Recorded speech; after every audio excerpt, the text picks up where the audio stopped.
At things, Bespoke Post is here with a new seasonal lineup of must-have Box of Awesome collection.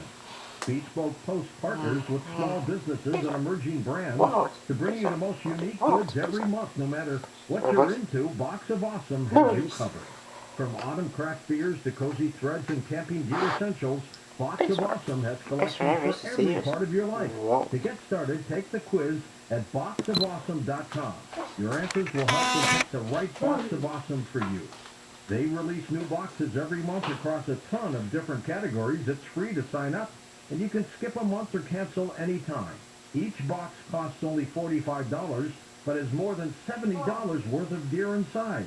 Get 20% off your first monthly box when you sign up at boxofawesome.com and enter code George at checkout. That's boxofawesome.com, code George for 20% off your first box. boxofawesome.com. Is your current home loan the right fit for you? Your historic low rates may be a great reason to refinance, but when matched with an expertly chosen loan from Loan Depot, you could be saving money and paying more towards the bottom line. Call a Loan Depot loan officer and ask about our 27-year Smart Term loan or our 10-year ARM loan. Get a great rate matched with a great loan by calling 866-888-LOAN or visit loandepot.com. At Loan Depot, home means everything. Rates are subject to change. Call for cost information and conditions. Equal housing opportunity. NMLS number 174457. Licensed in all 50 states. There's a lot of confusion about how to protect yourself from COVID, with guidelines and regulations changing by the week. One thing is certain. You need an accurate thermometer for your family to check for fever, the leading sign of flu and COVID. Only the Exergen Temporal Scanner Thermometer has been proven accurate in more than 100 clinical studies. Don't rely on non-contact thermometers. They have no scientific studies behind them and can miss the fever that might mean COVID. Learn more at Exergen.com.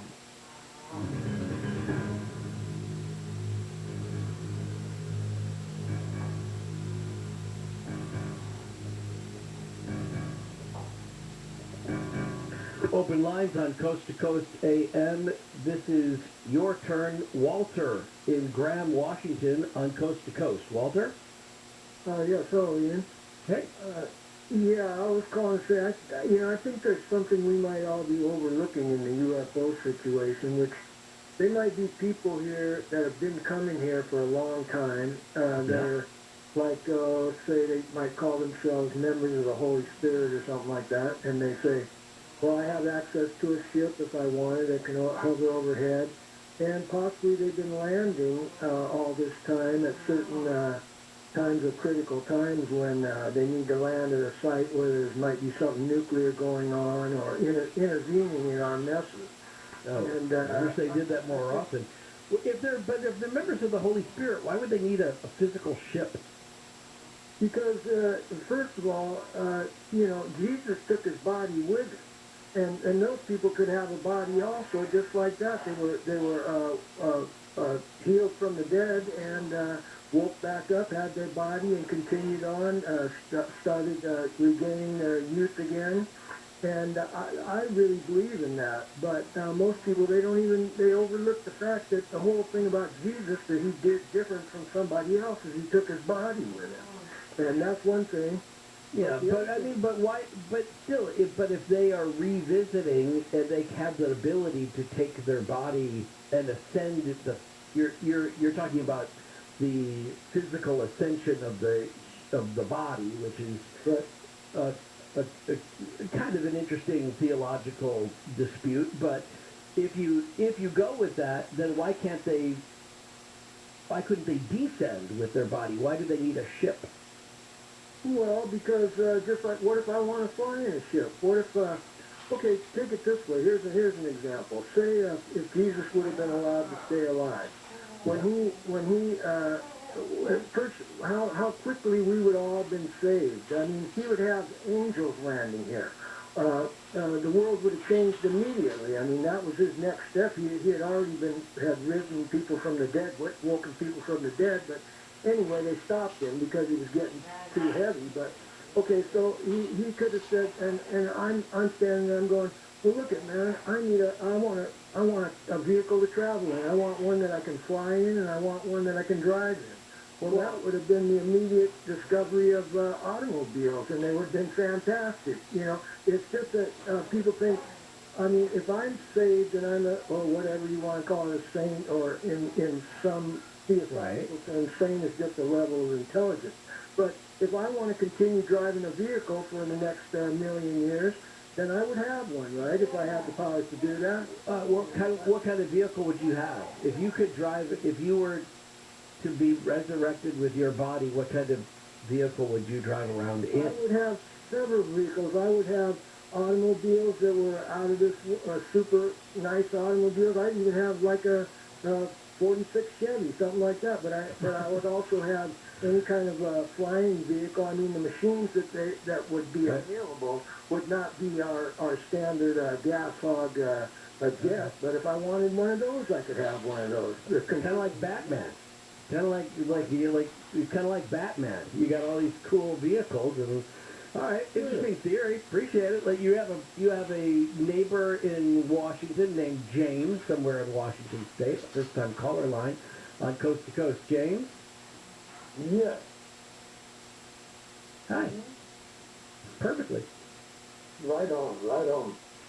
You guys' show's awesome. I've been just listening for like 20-something years. I love it. What I was going to talk about is I have a UFO experience that happened in 2003, and it was at my parents' house. I was living with them. And are you on hands-free right now, James? Because there's a lot of ambient noise in the background that's kind of obscuring what you're saying. Can you get at least closer to the mic? yes, that's actually my dog. I'm sorry about that. Can't let that happen. Yeah, no kidding. So, I was leaving my bedroom window at my house open basically every night to try to keep the ear on if something came up to my garden. And one night I heard a craft that was like hovering above my house. The window was open, so it like woke me up and I heard it. And I was wanting to get out of bed as bad as I could, like to jump up and go outside and look, because I knew what I thought. We cannot have you.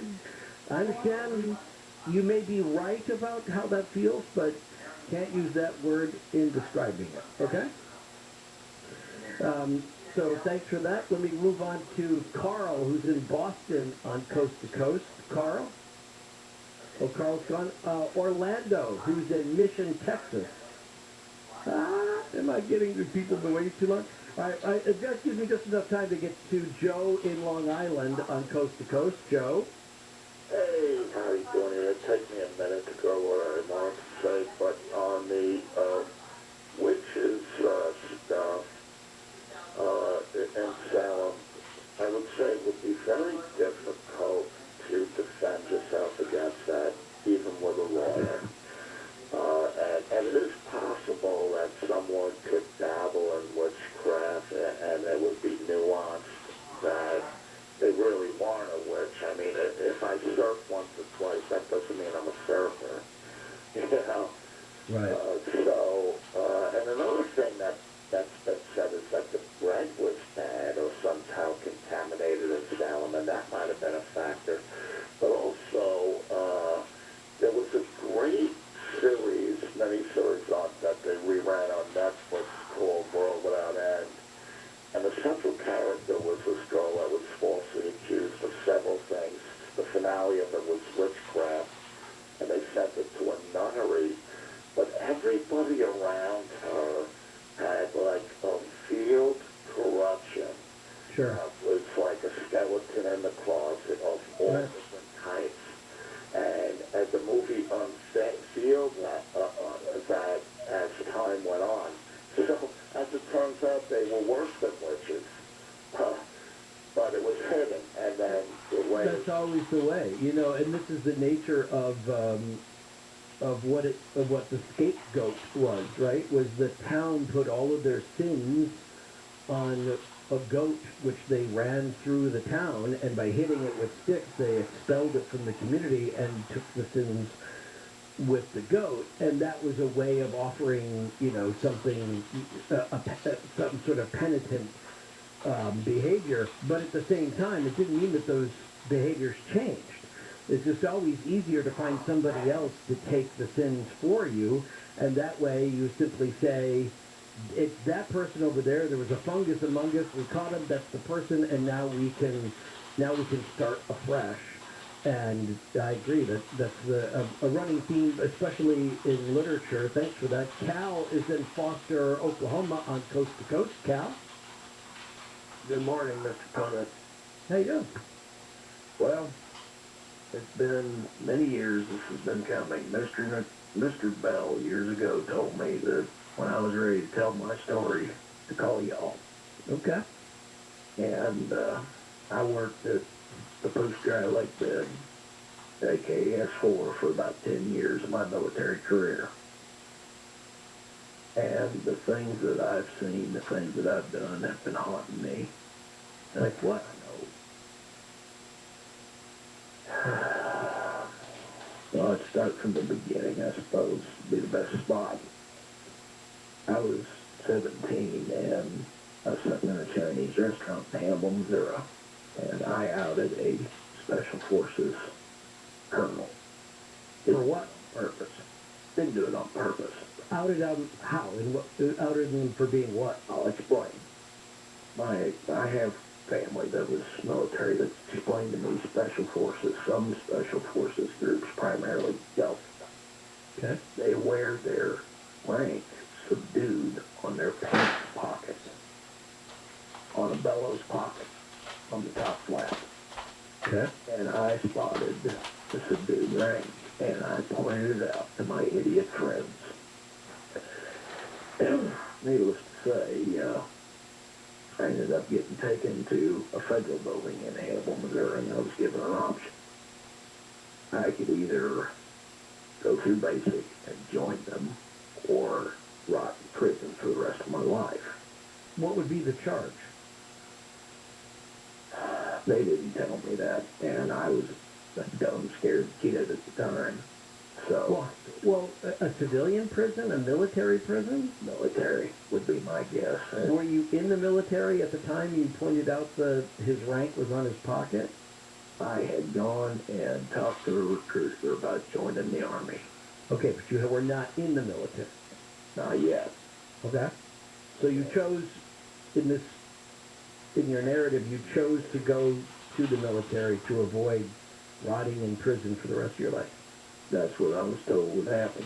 So I went for vetting, and I trained. Jump school? And when I got out, I got to go to Treasure Island for further training.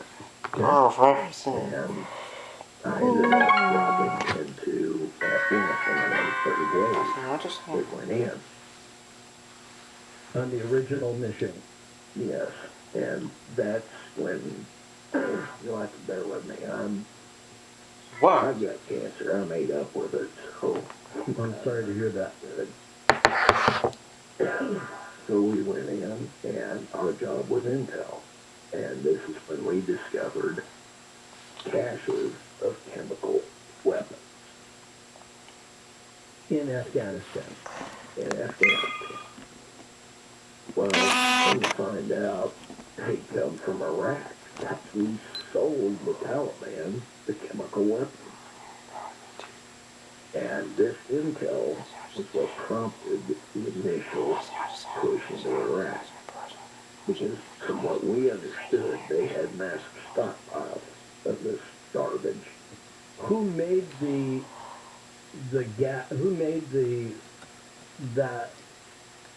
canisters